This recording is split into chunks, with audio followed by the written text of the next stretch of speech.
नमस्कार, स्वागत है आपका हमारी खास पेशकश कमोडिटी अगले हफ्ते में, जहां हम आपको कमोडिटी से जुड़े तमाम सवालों के जवाब देते हैं। साथ ही कमोडिटी मार्केट में अगले हफ्ते के लिए ट्रेडिंग रणनीति बनाने में हम आपकी मदद करते हैं। कमोडिटी मार्केट में बाजार को समझने के साथ साथ रणनीति बनाना भी बेहद ज़रूरी है। बात चाहे सोने चांदी की हो, बेस मेटल्स की या फिर एग्री कमोडिटी की। ट्रेडिंग की बारीकियों को समझने से जोखिम तो कम होता ही है, आपके लिए मुनाफे के रास्ते भी खुल जाते हैं। इस हफ्ते कमोडिटी बाजार के अनुभव के आधार पर अगले हफ्ते की शानदार ट्रेडिंग की रणनीति बनाने में हमारे एक्सपर्ट्स आपकी पूरी तरह मदद करेंगे, जिसके लिए ये शो आपको देखना बेहद जरूरी है। चलिए सबसे पहले अपने मेहमानों से आपका परिचय करवा दें। हमारे साथ दीपेन शाह है Stevan.com के, अजय केडिया है, एमडी है और रिसर्च हेड है केडिया कमोडिटीज के, और साथ ही हमारे साथ विजय भंबानी हैं, सीईओ है BSPL-India.com के। आप तीनों मेहमानों का ईटी नाउ स्वदेश पर स्वागत है। चलिए सबसे पहले बात आज चांदी की होगी, क्योंकि जिस तरह से ये हफ्ता चांदी के लिए काफी बढ़िया रहा है, करीब करीब 5% की मजबूती चांदी में दिखी है। MCX पर चांदी इस हफ्ते 66,000 के पार चली गई। केडिया जी, क्या लग रहा है, जिस तरह की तेजी चांदी में बनी है, क्या अगले हफ्ते ये कंटिन्यू होगी और कहां तक जा सकती है अगले हफ्ते चांदी? नमस्कार विष्णु जी। नमस्कार सर। देखिए, जैसे मैंने दिवाली पीक में चांदी बताई थी, उसके अनुसार ही मार्केट काफी अच्छे से मूव कर रहा है। फंडामेंटल काफी मजबूत है। जिस ढंग से फेड ने अपनी लास्ट मीट में कहा था कि हम स्लोअर पेस पे रेट हाइक करेंगे, जिसके बाद डॉलर इंडेक्स में जबरदस्त गिरावट आई हुई है और वो एक मुख्य कारण है जिसकी वजह से चांदी बढ़ रही है। साथ में हमने बेस मेटल में रिकवरी देखी है, चाइना जिस ढंग से ओपन अप हो रहा है। तो आई थिंक चांदी में अभी जिस ढंग से मार्केट चांदी में जिस ढंग से मार्केट अभी ओपन अप होना चालू हुआ है, तो आई थिंक ऊपर में मुझे लगता है कि जो मैंने 85,000 का टारगेट रखा था वो इजीली अचीवेबल है। बट अगले हफ्ते की बात करें तो हॉलिडे मूड धीरे-धीरे बनना चालू हो जाएगा इंटरनेशनल मार्केट में, जिसके चलते मुझे लगता है कि अपसाइड थोड़ा कैप रहेगा, बट 66,000 तक के लेवल मुझे लगता है कि आराम से चांदी देखने मिल जाएगी। जी, आपको क्या लग रहा है अगले हफ्ते चांदी का रुख क्या होगा? कहां तक चांदी जा सकती है? अगले हफ्ते का टारगेट क्या है आपका?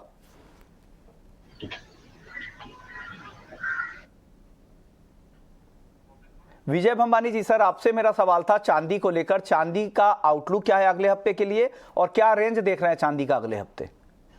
विश्व मोहन जी, शुक्रिया मुझे अपने शो में शामिल करने के लिए। और जहां चांदी का रुझान है वो तेजी का माहौल बना हुआ है। राउंडिंग बॉटम फॉर्मेशन, जिसे हम कहते हैं सॉसर फॉर्मेशन तकनीकी भाषा में, वो हमने देखने को मिला है। और 200 दिवसीय मूविंग एवरेज के ऊपर 50 दिवसीय मूविंग एवरेज डेली चार्ट्स पर आया है, जिसे गोल्डन क्रॉस कहते हैं।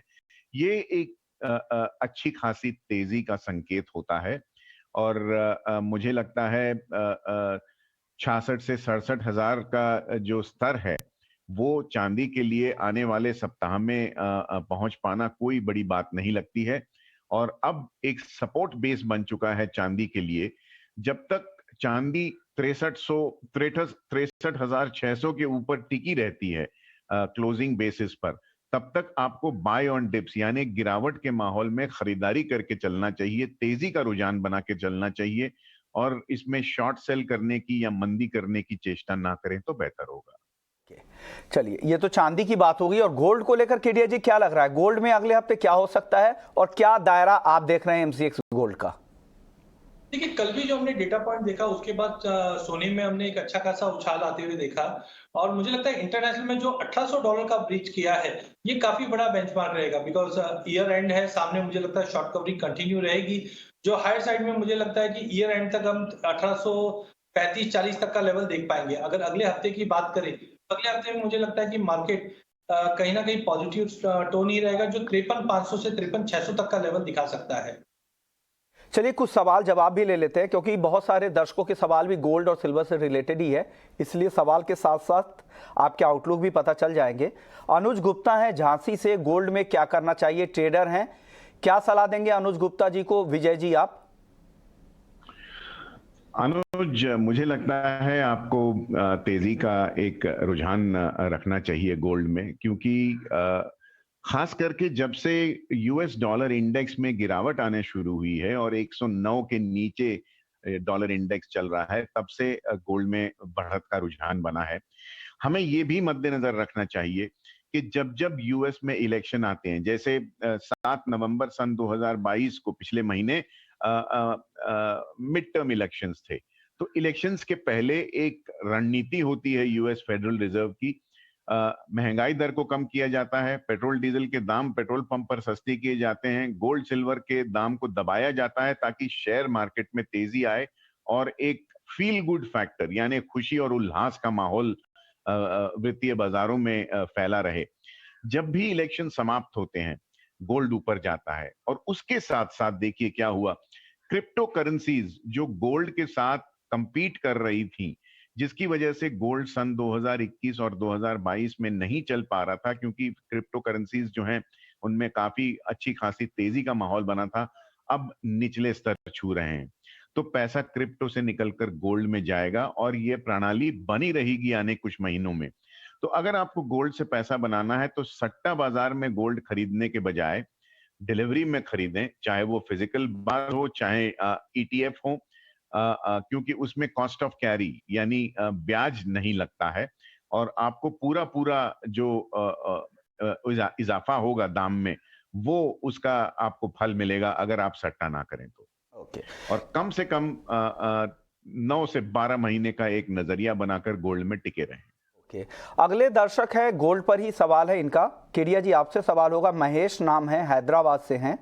सोने का 2 लॉट इन्होंने 53,711 रुपए पे 53711 पर शॉर्ट कर रखा है। क्या सलाह देंगे? क्या निकल जाए? आपको लग रहा है कि तेजी का ट्रेंड है या इनको फायदा मिलेगा, नीचे आएगा भाव अभी?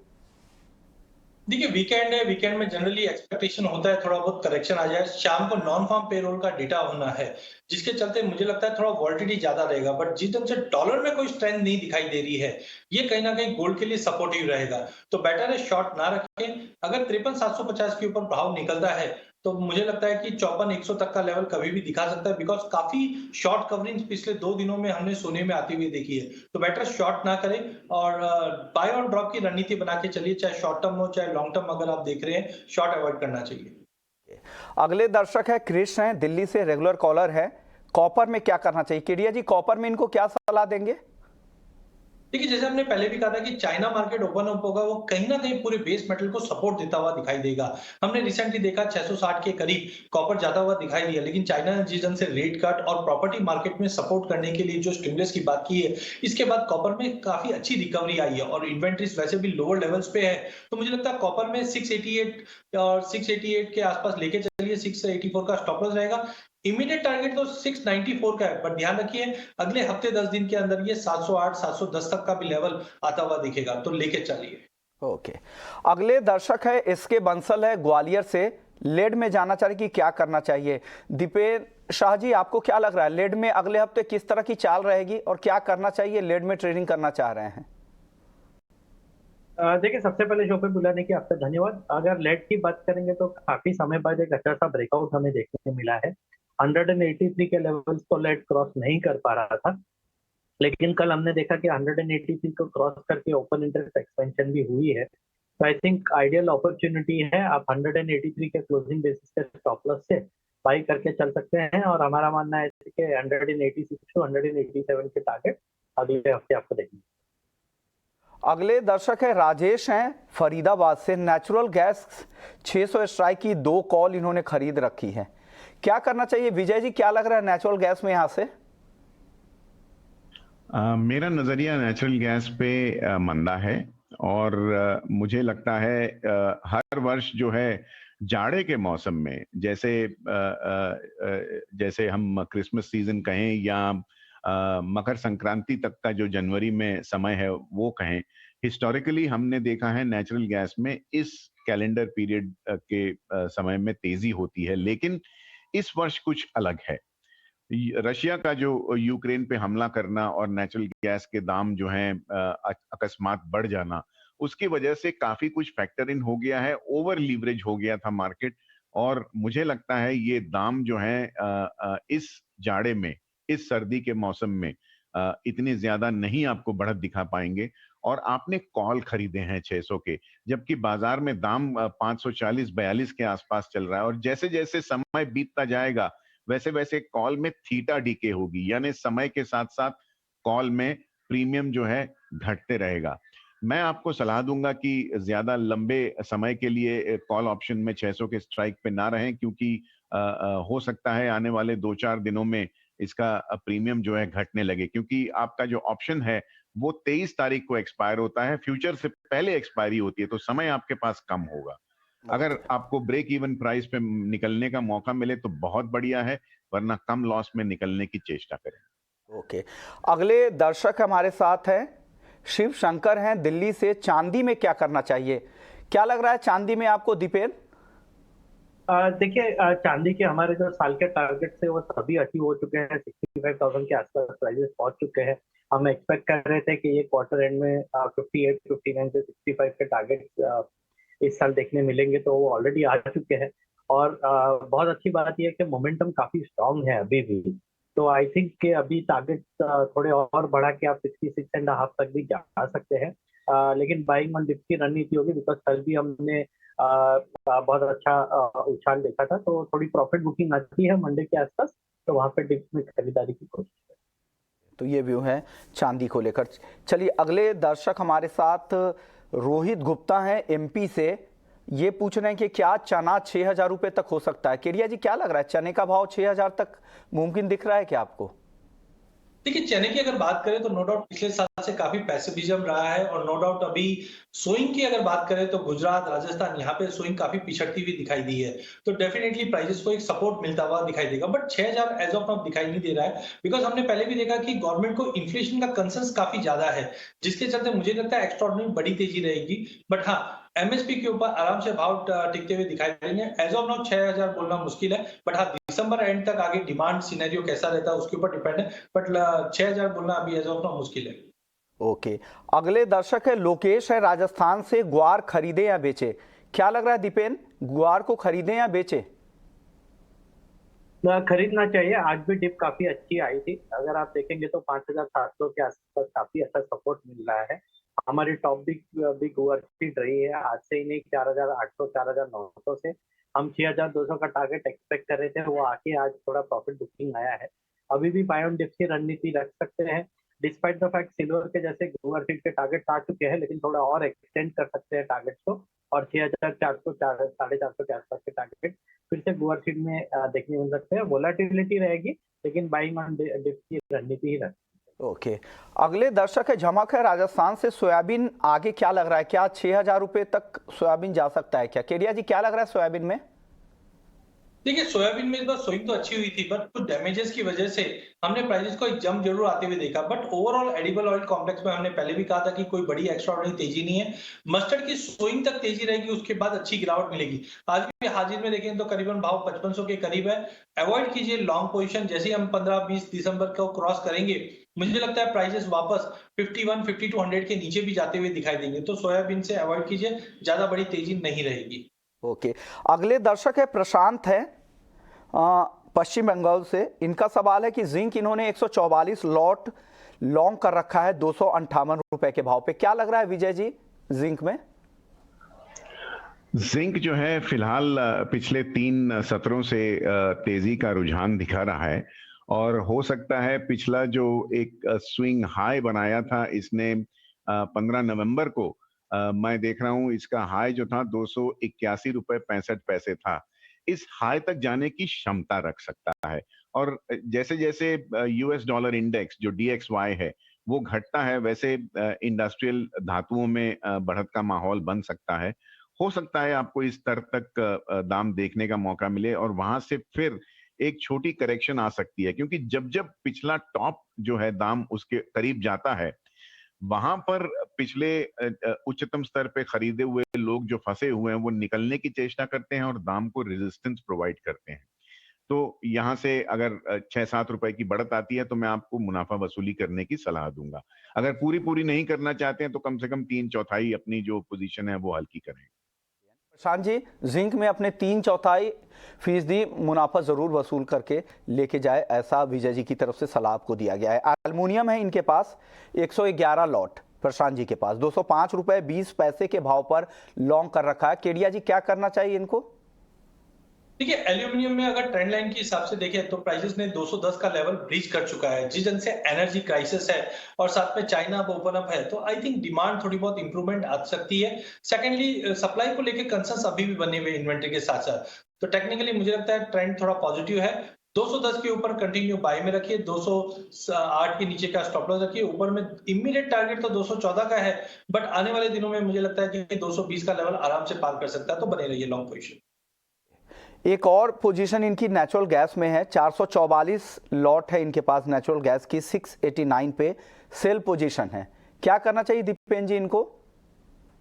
देखिए, ऑन अ लाइटर नोट काफी हैवी ट्रेडर्स लग रहे हैं और इतने mark to market positive in the money चल रहे हैं कि इन्हें हमारी सलाह की जरूरत तो नहीं है, लेकिन फिर भी जैसे विजय सर ने कहा कि थोड़े बेरिश नेचर के रख सकते हैं, तो आई वुड अज्यूम कि 689 से अगर 525 तो आपको 170 रुपए का M2M मिल रहा है। आई थिंक काफी अच्छी पोजीशन, आप 50% का प्रॉफिट बुक कर लेना चाहिए और उसके बाद ट्रेलिंग स्टॉप लॉस से अपनी पोजीशन को हैंडल करें। जहां भी मार्केट आपको एग्जिट देता है वहां से आपको अपनी पोजीशन से प्रॉफिट लेके निकल।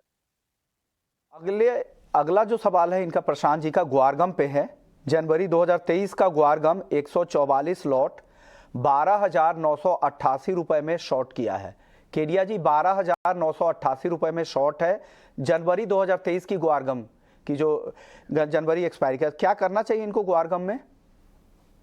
देखिए विष्णु जी, जैसे मैंने मेरा व्यू रखा था 2 अक्टूबर को कि गवार में इस बार जबरदस्त तेजी रहेगी, वैसा ही आता हुआ दिखाई दे रहा है। नवंबर में हमने प्राइसेस में एक अच्छा खासा उछाल देखा है। टेक्निकली मार्केट थोड़ा ओवरबॉट था, जिसकी वजह से हमने पिछले दिनों में कुछ करेक्शंस आते हुए देखा, बट आई वुड सजेस्ट कि कोई भी शॉर्ट पोजीशन गवार में अभी भी नहीं लेके चलिए, बिकॉज फंडामेंटल काफी मजबूत है। और आई थिंक अगर जनवरी वाला वायदा भी अगर थोड़ा बहुत पुलबैक मिलता है 12,600 12,700 की रेंज में, तो बेटर लेके चलिए, क्योंकि जो crop estimate 1 crore 25 lakh bag की मानी जा रही थी, वो अब 80-85 के नीचे के वैल्यू दिखा रहे हैं। तो आई थिंक काफी मजबूत रहेगा मार्केट। अवॉइड कीजिए शॉर्ट पोजीशन। जनवरी एंड तक की बात करें तो हमें लगता है 13.5 से 13,800 तक के टारगेट हम गवारगम में बनते हुए देखेंगे। इनकी पोजीशन है सिल्वर मिनी में 62,055 के भाव पर इन्होंने लॉन्ग पोजीशन बना रखी है सिल्वर मिनी में। क्या लग रहा है, निकल जाना चाहिए विजय जी? सिल्वर में मुझे लगता है आपको 700 से 1,000 रुपए की वृद्धि अब भी मिल सकती है। दाम ऊपर जाने की क्षमता रखते हैं। हालांकि आज शुक्रवार है, तो वीकेंड के चलते हो सकता है थोड़ी बहुत मुनाफा वसूली आए, लेकिन अगर आप रुक सकते हैं, तो अगर जोखिम उठाना चाहते हैं और रिस्क एपेटाइट आपकी है, तो हो सकता है आपको 700-800 रुपए यहाँ से बेहतर मिल जाए। तो स्टॉप लॉस लगाकर बने रहिए और सिल्वर में रुझान जो है वो तेजी का है। विजय सर, आपसे एक और सवाल प्रशांत जी पूछना चाह रहे हैं कि अगर कोई बेस्ट बेट है तो एक ट्रेडिंग के लिए बता दीजिए इनको अपनी तरफ से। मेरा रुझान नेचुरल गैस पे मंदी का है और आने वाले सप्ताह में मौजूदा दाम से अगर 2-4 रुपए की बढ़त आती है, यानी 544 के आसपास अगर नेचुरल गैस में बढ़त के दौरान आपको दाम दिखता है, तो मैं वहां शॉर्ट सेल करने की सलाह दूंगा। स्टॉप लॉस जो होगा आपका 555 रुपए का होगा। 1-2 रुपए की ढील अगर आप देना चाहें तो दे सकते हैं। और प्रॉफिट टारगेट जो है, जैसा दीपेन ने कहा, वो 529 रुपए के करीब का प्रॉफिट टारगेट है मेरा। ओके, टारगेट क्या बताया है सर, आपने एक बार फिर से दोहराएंगे क्या सर? 529। ओके, यानी स्टॉप लॉस 555 का है, 529 का आपको स्टॉप लॉस लगाना है, 544 पर यहां पर सेल करनी है। चलिए अब आगे बढ़ते, कुछ और दर्शकों के सवाल और जवाब ले लेते, क्योंकि कई सारे और भी है। सिल्वर मिनी पर एक और दर्शक है, नीरज हैं दिल्ली से। केडिया जी, इनके सवाल का जवाब आप दे दीजिए। 65,800 आज पर क्या करना चाहिए? बाई किया है इन्होंने, 65,800 की बाइंग है सिल्वर मिनी। क्या लग रहा है अगले हफ्ते क्या होगा सिल्वर मिनी में? देखिए, चांदी में अभी भी ट्रेंड तो पॉजिटिव है, बट जिस ढंग से हमने एक बड़ा स्पाइक देखा है, तो थोड़ा कूल ऑफ हो सकता है अगले हफ्ते। बट मुझे लगता है इनको अगर 66,200-300 तक का भी लेवल मिलता है, एक बार प्रॉफिट बुक कीजिए। But trade point of view से प्रॉफिट बुक कीजिए। अगर लंबे समय के लिए लिए तो अभी भी लेके चाहिए। अगले हफ्ते में मुझे लगता है 66,200 से 66,500 तक का तो एटलीस्ट इनको आराम से देखने को मिल जाएगा लेवल्स। तो ये व्यू है। अगले जो दर्शक है, ये भी सोयाबीन पर वापस से पूछना चाह रहे हैं कि क्या सोयाबीन जनवरी एंड तक 18,000 हो सकता है क्या? केडिया जी को उम्मीद लग रही है कि 18,000 की? सोयाबीन 18,000 तो मुझे नहीं लगता फिजिबल। करंटली हम 5500 के भाव पे है, और जिस ढंग से इस बार प्रोडक्शंस हुए हैं और ग्लोबल मार्केट में भी एडिबल मार्केट में जो प्रेशर बना हुआ है, तो आई थिंक प्राइजेस 5200 के नीचे जाता हुआ जरूर दिखाई दे रहा है। तो बेटर है कि इतनी बड़ी तेजी की धारणा नहीं रखनी चाहिए। सप्लाई अच्छी रहेगी इस बार एडिबल ऑयल कॉम्प्लेक्स में। यानी सप्लाई अच्छी रहेगी तो इतनी बड़ी तेजी की तो उम्मीद कम से कम नहीं रखे, ऐसा केडिया जी आपके लिए सलाह दे रहे हैं। अभिषेक हैं दिल्ली से, क्रूड और एनजी के ऑप्शंस में क्या करना चाहिए? ऑप्शंस की कोई रणनीति दीपेन जी आपके पास है क्या क्रूड और एनजी में? जी डेफिनेटली। देखिए व्यू काफी सिंपल है। अगर 550 के आसपास के प्राइसेस नेचुरल गैस में आते हैं तो वहाँ पे आप पुट बाई करके चल सकते हैं, बिकॉज लिक्विडिटी भी राउंड फिगर के लेवल्स में होती है। तो आप 550 के आसपास उछाले में पुट बाई करके चल सकते हैं। और विजय सर ने बताया वैसे 555 560 के स्टॉप लॉस के साथ पुट बाई करके चलिए, और नीचे में जैसे ही 529 के टारगेट आते हैं आप पुट से एग्जिट भी कर। ओके, क्रूड और एनजी पर ऑप्शंस की रणनीति केडिया जी आपकी क्या होगी? देखिए कच्चे तेल में कल की तेजी के बाद आज एक प्रॉफिट बुकिंग दिखाई दे रहा है, तो मुझे लगता है 6600 का पुट 200 पे लेके चलिए, 120 का स्टॉप लॉस रखिए, 350 का टारगेट मिल जाएगा। वही नेचुरल गैस में मुझे नहीं लगता कोई एक्स्ट्राऑर्डिनरी बड़ी फॉल आएगी, जिस ढंग से हमने विंटर्स की डिमांड भी देखी है। तो I think by on drop की रणनीति बनाइए, जहां पे 540 का कॉल लेके चलिए, 40 के करीब 28 का स्टॉप लॉस लगाइए। हायर साइड में मुझे लगता है कि वापस प्राइजेस के अंदर जो जंप रहेगा वो लगभग 60 से 70 तक का लेवल दिखा सकता है। विजय जी, प्रशांत जी का एक और सवाल आपसे ही है। वो जानना चाह रहे कि गोल्ड मिनी को किस भाव पर शॉर्ट करना चाहिए? 500 लॉट इन्हें शॉर्ट करना है ताकि 2000 पॉइंट का गेन हो सके। क्या ये संभव आपको लग रहा है? किस पॉइंट पर शॉर्ट करे गोल्ड मिनी? विश्व मोहन जी, बाजार में मैं 1986 से हूं और मुझे लगता है बाजार में असंभव तो कुछ भी नहीं होता। और जहां आप सोचते हैं कि असंभव है वहीं बाजार आपको काफी अचंभित कर देता है। तो अवश्य 2000 पॉइंट की गिरावट आपको मिल सकती है, लेकिन क्या मौजूदा स्तर से शॉर्ट कर कर आप 2000 पॉइंट कमा सकते हैं, इसकी संभावना मुझे कम लग रही है। हो सकता है आने वाले सप्ताहों में आने वाले शुक्रवार या उसके बाद वाले शुक्रवार में कोई ऐसा संकेत हमें मिले और शो के दौरान हो सकता है मैं आपको ऐसा कोई संकेत दे सकूं, लेकिन फिलहाल मुझे लगता है जब गाड़ी चल रही है तो चलती गाड़ी से उतरने की कोशिश करना और जो रुख है बाजार का उसके विपरीत जाना, ये जोखिम भरा काम लगता है। इसलिए जल्दीबाजी ना करें। और क्योंकि इनकी क्वांटिटी जो है, इनका जो वॉल्यूम है, जो जो विस्तारित तरह से काम करते हैं ये, तो आपको जो अपनी एंट्री है वो बिल्कुल सही दाम पर लेनी चाहिए, वरना नफा नुकसान जो है वो काफी बड़ी मात्रा में हो सकता है। फिलहाल आप बने रहिए। जब जब आपको थकावट दिखेगी दाम में, पिछला कोई स्विंग लो तोड़े या कोई बेरिश एनगल्फिंग या बेरिश पियर्सिंग कैंडल बनाए, उसके बाद ही आप मंदी करें। फिलहाल तो रुझान तेजी का है। चलिए, ये भी हुए आपके लिए प्रशांत जी गोल्ड मिनी को लेकर। किशन है नासिक से, इन्होंने सिल्वर शॉर्ट कर रखा है 65,000 के भाव पर। दीपेन, क्या करना चाहिए इनको सिल्वर जो शॉर्ट पोजीशन है उससे? देखिए एग्जैक्टली डिट्टो बात यही है कि गाड़ी तेजी की डायरेक्शन में है, तो कृपया करके मंदी के सौदे ना करें। हाँ अभी क्योंकि आज वीकेंड है और मंडे के दिन अगर थोड़ी प्रॉफिट बुकिंग आ सकती है तो अपने कॉस्ट पे निकलने की चेष्टा करें। और जब तक 63,000 62,500 के लेवल इंटैक्ट है तब तक रणनीति बाइंग ऑन ही रखें। संजय है बिजनौर से, क्रूड की चाल जानना चाह रहे कि कैसी रह सकती है। विजय जी, क्या सलाह देंगे? क्रूड पर काफी इवेंटफुल हफ्ता है, संडे से लेके पूरा हफ्ता, अगला हफ्ता काफी एक्शन भरा रहेगा। क्या करना चाहिए क्रूड में इनको? देखिए, पहली बात तो रविवार को जो है ओपेक प्लस की मीटिंग है। अब हमें ये बिल्कुल पता नहीं है कि ओपेक क्या करेगी।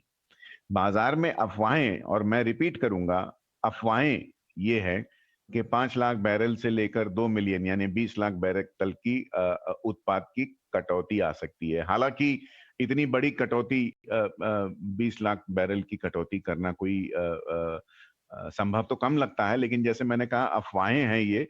और अगर ये संभावना नहीं बनती है और ये उत्पादन कट नहीं आता है और ओपेक सिर्फ बाजार को वार्न करता है, क्योंकि उनको एक बात से काफी ग्लानि है कि फ्यूचर्स मार्केट जो है वो क्रूड के दाम दबाए जा रहे हैं, जबकि हाजिर बाजार में क्रूड के दाम इतने कम नहीं होने चाहिए। तो क्या ओपेक सिर्फ एक रैप ऑन द नकल्स यानी एक वार्निंग देकर फ्यूचर्स मार्केट को मीटिंग समाप्त करेंगे? हमें यह भी मद्देनजर रखना चाहिए कि ओपेक की मीटिंग ज्यादातर वर्किंग डेज पे आती है, इस बार रविवार को आ रही है। अगर आउटपुट कट होता है तो आपको क्रूड क्रूड के दाम में 5-10% की बढ़त अकस्मात आने को दिख सकती है, वो भी छोटे अवधि के लिए। हालांकि मुझे तो बिल्कुल नहीं लगता है, मैं 1.5 वर्ष से कह रहा हूं कि कमोडिटी बाजार में कोई सुपर साइकिल नहीं है। ये अनबैक्ड करेंसी प्रिंटिंग और आर्टिफिशियल सप्लाई शॉर्टेज की वजह से दाम बढ़े हुए हैं। आप कृपया जो भी करना चाहें क्रूड में, ओपेक की मीटिंग हो जाने दीजिए रविवार को, उसके बाद सोमवार सुबह को ट्रेड करें।